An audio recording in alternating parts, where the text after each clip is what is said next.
એમાં ગઈકાલે અહીંયા અત્યારે સિંગલ પટ્ટી રોડ કરવાનું અમારા નગરપાલિકા દ્વારા 40 લાખ રૂપિયાના ખર્ચે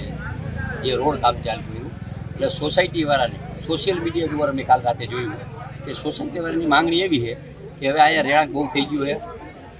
ડબલ પટ્ટી રોડ જોઈ છે, વચમાં સ્ટ્રીટ લાઇટ જોઈ છે અને એની માંગણી સાચી. મારા પણ મનમાં 1-2 વાર હું જોઈ ગયો હતો કે આને ડબલ પટ્ટી અત્યારે જે 5 રોડ હાલે છે એ ડબલ પટ્ટી રોડ કરી સાઈડમાં ડિવાઈડર કરશી, વચમાં લાઈન નાખશી અને એ થઈ જાય પછી જે આની માંગણી છે અત્યારે જે 40 લાખ રૂપિયાનું જે કામ એને આપણે કેન્સલ કરી નાખી અને નવેસરથી એ બધાને મેં ખાતરી આપી છે કે એનું એસ્ટિમેટ નગરપાલિકાનો સ્ટાફે એવો એસ્ટિમેટ કરી અને જે જોઈએ 2 કરોડ જોઈએ 2.5 કરોડ જોઈએ એ આ 2 ડબલ પટ્ટી રોડ કેનાલની બાજુ પાઇપથી ને આ બાજુ અને વચમાં સ્ટ્રીટ લાઇટ સારી રીતે રોડની જે માંગણી અને યોગ્ય માંગણી છે એની માંગણી છે. એ માંગણી લગભગ 6 મહિનામાં એને આપણે પૂરી કરી દઈશું અને પંચાયતનું કામ ચાલુ રહેશે. એમાં શું છે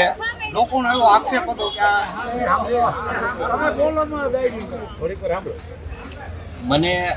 જ્યારે ચાલુ કર્યો ને ત્યારે જ મને ખબર કે ભૌગોલિક રીતે આ ખોદીને કરવાનું, કારણ કે કોઈ પણ રોડ આપણને અત્યારે જે હું રોડ કરું બધા ખોદીને જ કરું. હવે આ રોડ છે એમાં એની વાત સાચી કે આના ઉપર તમે 4 ઇંચનો પટ્ટો ચડાવી દો તો રોડ ઊંચો થાય એટલે પાણી ભરાય. એટલે એનો પ્રશ્ન સાચો છે કે આખો રોડ બધો ખોદી અને નિવેસરથી 1.5 ફૂટ ઊંડો ખોદી અને પછી મેટલ ને ઉપર પીસીસી ને ઉપર આરસીસી કરીને અને રોડ કરી દેશે એની માંગણી સાચી છે. 50 રોડ ઉપર સ્થાનિક રહેઠાણ છે. કાલ રાતની વાત હતી, અહીંયા જે રોડ બની રહ્યો હતો એ રોડનું અમને વધારે આયુષ્ય ન દેખાડો એટલે અમે કાલ રાત્રે ભાઈઓ અને બહેનો બધા સૌ સાથે મળી અને આ રોડનું ભવિષ્ય નથી દેખાતું એટલા માટે થઈ અને સ્થાનિક લોકો છે બધા સાથે ભેગા થયા અને આ રોડ છે એ કાંતિભાઈને રજૂઆત કરી.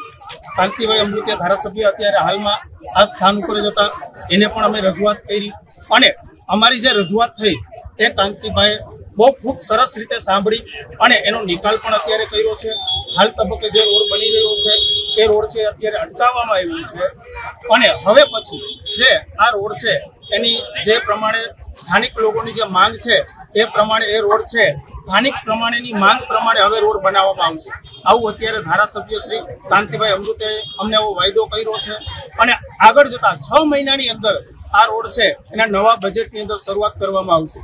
બીજી વાત કે આ રોડની બીજી જે માંગણીઓ અહીંના સ્થાનિક લોકોની હતી, અમુક જે છે એ ખાસ કરીને બહેનોની માંગણીઓ એવી હતી કે અહીંયા આગળ તરફ છે આપણે ગાર્ડન છે બનાવવાનું, તો એના માટે પણ અમે રજૂઆત કરી પણ એનો પણ અમને કાંતિભાઈએ છે ખૂબ સરસ રીતે એનો હકારાત્મક જવાબ આપ્યો અને આગામી સમયની અંદર એ પણ થઈ જશે. ત્રીજી રજૂઆત અમારી એવી હતી કે જે અત્યારે હાલના તબક્કે 50 મેઇન રોડ જે બની રહ્યું છે એ 50 રોડ બનવા માટે જે ભૂગર્ભ ગટર અને પાણીની ગટર છે એના માટેની જે વાત હતી એની પણ રજૂઆત અમે કરી. તો એ રજૂઆતની અંદર પણ કાંતિભાઈ અમને એવું કીધું કે પહેલા એ કામ પૂરું કરી દઈએ અને ત્યાર પછી એની ઉપર છે એ પીસીસી અને રોડ આપણે બનાવશું. તો કાંતિભાઈ અમૃતિયાનો અમે સ્થાનિક વતી હું ગેટિયા સુભાષ અને અહીંયા આપણે શૈલેષભાઈ, અરુણભાઈ, બીજા સ્થાનિક જે લોકો છે આ દરેક વતી અમે કાંતિભાઈ અમૃતિયાનો ખૂબ ખૂબ આભાર માનીએ છીએ.